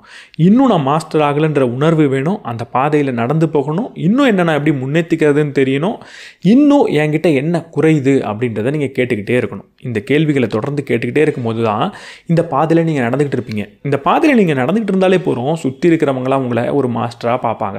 எக்காரணத்தை கொண்டும் ஏதோ ஒரு நேரத்தில் ஒரு ஷார்ட்கட்டை தேர்ந்தெடுக்கணும் அப்படின்னு நினைக்காதீங்க. இந்த பாதை ரொம்ப தூரமாக இருக்குன்றதுக்காக ஒரு ஷார்ட்கட்டில் போய் சீக்கிரமாக மாஸ்டரியை அடைஞ்சிடலாம் அப்படின்னு நினைக்காதீங்க. ஏன்னா இந்த பாதையில் ஷார்ட்கட் அப்படின்றது ஒன்று கிடையவே கிடையாது. ஏதோ ஒரு பாதை ஷார்ட்கட் மாதிரி உங்களுக்கு தெரியுது அப்படின்னா அது கண்டிப்பாக மாஸ்டரியை நோக்கி உங்களை கூட்டிகிட்டு போகாது. ஏதோ ஒரு தவறான இடத்துக்கு தான் உங்களை அழைச்சிட்டு போக போகுது. அதனால் ஷார்ட்கட்டை தேர்ந்தெடுக்காதீங்க. உடனடியாக சந்தோஷம் தரக்கூடிய விஷயங்களை தேர்ந்தெடுக்காதீங்க. நீண்ட கால சிந்தனையை உங்கள் கூட வச்சுக்கோங்க. ஒரு லாங் டேர்ம் திங்கிங்கை வச்சுக்கோங்க. எந்த ஒரு செயல் செஞ்சாலும் இது பல வருடங்கள் கழித்து எப்படி போய் முடியும் அப்படின்ற கேள்வியே கேளுங்க. ஒரு செயலை செய்யும் போது உடனடியாக நமக்கு என்ன கிடைக்குதுன்றது முக்கியம் கிடையாது. நீண்ட காலத்தில் என்ன கிடைக்குதுன்றது தான் ரொம்ப முக்கியம். கடைசியாக ரெண்டே விஷயம். நம்ம ஒரு மாஸ்டர் ஆகிறதோட முக்கியமான காரணம் என்னென்னா, நமக்கு அடுத்து வரக்கூடிய தலைமுறைக்கு ஏதாவது ஒரு நல்லதை செஞ்சுட்டு போகிறதுக்கு தான். நான் எவ்வளோ பெரிய ஆள் தெரியுமா அப்படின்னு இந்த உலகத்துக்கு காட்டுறதுக்காக நம்ம ஒரு மாஸ்டர் ஆகணுன்ற தேவையே கிடையாது. ஏன்னா நம்ம அவ்வளோ பெரிய ஆள் கிடையாது. இந்த உலகத்தில் எல்லாருமே சாதாரண மனிதர்கள் தான். அப்போவும் நான் மாஸ்டர் ஆகிறதுடைய முக்கியத்துவம் என்ன? என்னை சுற்றி இருக்கிற மனிதர்களுக்கு என்னால் ஏதாவது ஒரு நல்ல விஷயத்தை படைத்து கொடுக்க முடியுமா அப்படின்றது மட்டும்தான் அங்கே கேள்வி. எனக்கு அடுத்த சந்ததியினருக்கு ஏதாவது ஒரு வகையில் ஒரு உதவியை என்னால் பண்ணிட முடியுமா அப்படின்றது தான் கேள்வி. அதை மனதில் வச்சுக்கிட்டு இந்த பாதையில் நீங்கள் நடக்கணுமே தவிர உங்களுக்காக இந்த பாதையில் நடக்கக்கூடாது. சுற்றி இருக்கிற மனிதர்களுக்கு என்னால் என்ன செய்ய முடியும், என்னோடய வேலை மூலியமாக இந்த உலகத்தை எப்படி ஒரு நல்ல இடமாக மாற்ற முடியும், எனக்கு அடுத்த சந்ததியினருக்கு என்னோடய துறையில் நடந்து வரக்கூடிய என்னோடய பாதையில் நடந்து வரக்கூடிய அடுத்த சந்ததியினருக்கு என்னால் என்ன செஞ்சு வச்சுட்டு போக முடியும் அப்படின்றது மட்டும்தான் கேள்வியே தவிர நீங்கள் எவ்வளோ பெரிய ஆளுன்றது கேள்வி கிடையாது. ஆனால் இது மட்டும்தான் ஒரு மாஸ்டர் ஆகிறதுக்கான தேவையான்னு கேட்டால் கிடையாது. இன்னொரு செல்ஃபிஷான ஒரு தேவையும் இருக்குது. அது என்னென்னா சுதந்திரம். நம்ம எல்லாருக்கும் ரொம்ப ரொம்ப முக்கியமான விஷயம் பணமோ பேரோ புகழோ கிடையாது. ரொம்ப முக்கியமான ஒரு விஷயன்றது சுதந்திரம் தான். நான் நினச்ச வேலையை நான் நினச்ச மாதிரி நினச்ச நேரத்தில் பண்ணுற சுதந்திரன்றது ரொம்ப ரொம்ப முக்கியம். அந்த சுதந்திரம் எப்போ உங்களுக்கு கிடைக்கும்னா நீங்கள் ஒரு மாஸ்டர் ஆனதுக்கு அப்புறம் தான். எப்போ நான் ஒரு மாஸ்டர் ஆகிட்டனோ அப்போ தான் என் வேலையை நான் எப்போ செய்யணும், எவ்வளவு நேரம் செய்யணும், யாருக்காக செய்யணுன்ற முடிவை என்னால் எடுக்க முடியும். நான் ஒரு மாஸ்டர் இல்லாமல் இருந்தேன் அப்படின்னா பணத்துக்காக ஒருத்தவங்க சொல்லும் போது நான் வேலையை செஞ்சாகணும், அவங்களுக்காக செஞ்சாகணும், அவங்க சொல்கிறபடி செஞ்சாகணும். அதுக்காக தவறான ஒரு மனநிலைக்குள்ளே வந்துடாதீங்க. நான் மாஸ்டர் ஆகிட்டேன் அப்படின்னா வேலையே செய்யாமல் இருக்கலாம், எப்போ வேணால் செஞ்சுக்கலாம் அப்படின்னு நினைக்காதீங்க. மாஸ்டர் ஆனாலும் சரி ஆகலைனாலும் சரி கடினமாக உழைக்க வேண்டிய தேவைன்றது இருக்குது. நீண்ட நேரம் நீங்கள் உழைக்க தான் போகிறீங்க. ஆனால் எப்படி உழைக்க போகிறீங்க, என்ன செய்ய போகிறீங்க, யாருக்காக செய்ய போகிறீங்கன்ற முடிவை எடுக்கக்கூடிய சுதந்திரம் உங்களுக்கு மாஸ்டரானால் கிடைக்கும். அது மிகப்பெரிய சுதந்திரம், வாழ்க்கையில் ரொம்ப முக்கியமான சுதந்திரம். அதுக்காக நீங்கள் கட்டாயம் மாஸ்டர் ஆகணும். இப்போ நான் சொன்ன ப்ராசஸை ஃபாலோ பண்ணிங்கன்னா கண்டிப்பாக உங்களால் ஒரு மாஸ்டர் ஆக முடியும் அப்படின்ற நம்பிக்கை எனக்கு இருக்குது. அதை பற்றி நீங்கள் என்ன நினைக்கிறீங்க அப்படின்றத கமெண்ட் செக்ஷனில் சொல்லுங்கள். ஒரு முக்கியமான விஷயம், நான் ரீசெண்டாக கம்யூனிட்டி டேப்பில் ஒரு விஷயத்த சொல்லியிருந்தேன். நம்ம சேனலில் நிறைய பேர் மெம்பர்ஷிப்பாக ஜாயின் பண்ணுறீங்க, எதுக்காக ஜாயின் பண்ணுறீங்கன்னு தெரில. நான் அதை ஓப்பனில் வச்சுருக்கேன். நீங்கள் ஒரு ஃபீஸை கட்டி எனக்கிட்ட ஒரு பணத்தை கொடுத்து ஜாயின் பண்ணுறீங்க, உங்களுக்காக நான் ஸ்பெஷலாக எதுவுமே செய்யலையோ அப்படின்னு தோணுது. ஸோ அதில் முதல் கட்டமாக நான் மெம்பர்ஷிப்புக்கு கிவ் அவே கொடுக்க போகிறேன். மெம்பர்ஷிப்புக்கு கிவ் அவேனா ஜாயின் பண்ணவங்களுக்கு மட்டும் கிடையாது, மெம்பர்ஸ்க்கும் கிவ் அவே இருக்கும், நான் மெம்பர்ஸ்க்கும் கிவ் அவே இருக்கும். ஸோ 2 கிவ் அவே கொடுக்க போகிறேன். ஸோ மெம்பர்ஸ்க்கு என்ன பெனிஃபிட் அப்படின்னா ஒரு குறுகிய ஒரு 50 பேருக்குள்ளே அவங்கள தேர்ந்தெடுக்கப்படுவோம். மற்ற எல்லாருக்கும் சேர்த்து ஒரு நபரை நான் தேர்ந்தெடுக்க போகிறேன். ஸோ நான் ஒரு கேள்வி கேட்குறேன், அதற்கான பதிலை நீங்கள் கமெண்ட் செக்ஷனில் சொல்லுங்கள். யார் ரொம்ப இன்ட்ரெஸ்டிங்காக எனக்கு பதில் சொல்லியிருக்காங்கன்னு தோணுதோ அவங்களுக்கு நான் கிவ் அவே தரேன். ஒருவேளை யாருமே ஒரு இன்ட்ரெஸ்டிங்காக புதுமையான பதிலை சொல்லலை அப்படின்னு தோணுதுன்னா அடுத்த வீடியோவில் நான் கிவ் அவே தரேன். இந்த வீடியோவில் நான் என்ன கேள்வி கேட்கணும்னு நினச்சிக்கிட்டு இருந்தேன்னா, நீங்கள் ஏன் மாஸ்டர் ஆகணும் அப்படின்றது தான் கேள்வி. நம்ம ஏன் ஒரு மாஸ்டர் ஆகணும்? இந்த வீடியோவில் நான் 2 காரணம் சொல்லியிருந்தேன். அது இல்லாமல் நான் ஏன் ஒரு மாஸ்டர் ஆகணும் அப்படின்றதுக்கான பதிலை சொல்லுங்கள். முடிஞ்சால் மாஸ்டர் ஆனால் எனக்கு என்ன கிடைக்கும் அப்படின்றத சொல்லுங்கள். அப்படி கிடைச்ச ஒரு நபரை, அப்படிப்பட்ட ஒரு மாஸ்டரை உதாரணமாகவும் நீங்கள் சொல்லுங்கள். அப்படி நீங்கள் சொல்கிறதுல யார் சிறப்பான பதில் சொல்கிறாங்களோ, ஒன்று மெம்பர்ஷிப்லேருந்து ஒரு ஆள், இன்னொருத்தவங்க நான் மெம்பர்ஸ்லேருந்து ஒரு ஆள், நான் கிவ் அவே தரேன். நான் படித்த எனக்கு ரொம்ப பிடிச்ச ரீசெண்டான ஏதாவது ஒரு புத்தகத்தை நான் உங்களுக்கு அனுப்பி வைக்கிறேன். நீங்கள் பதில் சொல்லுங்கள். அடுத்த வாரம் ஞாயிற்றுக்கிழமை உங்களுடைய பதிலில் நான் ரிப்ளை பண்ணுறேன். ரிப்ளை பண்ணதுக்கப்புறம் என்னோடய இன்ஸ்டாகிராமில் உங்களோட டீட்டெயில்ஸ் கொடுங்க, நான் உங்களுக்கு கிவ் அவே சென்ட் பண்ணுறேன். அண்ட் ஒன் மோர் அனௌன்ஸ்மெண்ட் கொடுக்கணும் அப்படின்னு நினச்சேன். போன வீடியோவில் ரீசெண்டான சில வீடியோஸில் ஒரு விஷயத்தை கேட்டிருந்தேன். நம்ம ஃபைனான்ஸ் ரிலேட்டட் டாபிக்ஸை ஒரு 5 நிமிஷம் 10 நிமிஷம் வீடியோவாக தொடர்ந்து போடலாமான்னு கேட்டிருந்தேன். நிறைய பேர் கண்டிப்பாக போடுங்கன்னு சொல்லியிருந்தீங்க. எனக்கும் அது தொடர்ந்து போடணும்னு தோணுது.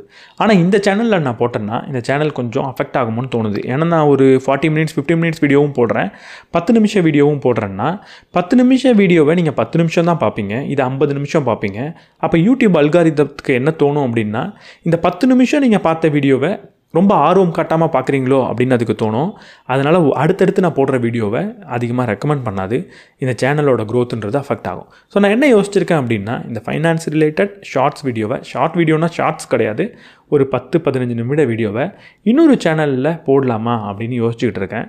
ஸோ அதை பற்றி என்ன நினைக்கிறீங்கன்றதை கமெண்ட் செக்ஷனில் சொல்லுங்கள். இன்னொரு சேனல் இருந்தால், அட்லீஸ்ட் இந்த ஃபைனான்ஸ் ரிலேட்டட் சேனல் இருந்தால் சப்போர்ட் பண்ணுவீங்களான்னு சொல்லுங்கள். அதை பற்றி நம்ம லைவில் கூடிய சீக்கிரம் பேசலாம். இந்த வீடியோ பற்றி என்ன நினைக்கிறீங்கன்றத கமெண்ட் செக்ஷனில் சொல்லுங்கள். இந்த வீடியோ உங்களுக்கு பிடிச்சிருந்தா லைக் பண்ணிவிட்டு உங்கள் நண்பர்களோட ஷேர் பண்ணுங்கள். நம்ம சேனலுக்கு நீங்கள் புதுசாக இருந்தீங்கன்னா சப்ஸ்கிரைப் பண்ணிவிட்டு பெல் பட்டனை ப்ரெஸ் பண்ணிவிடுங்க.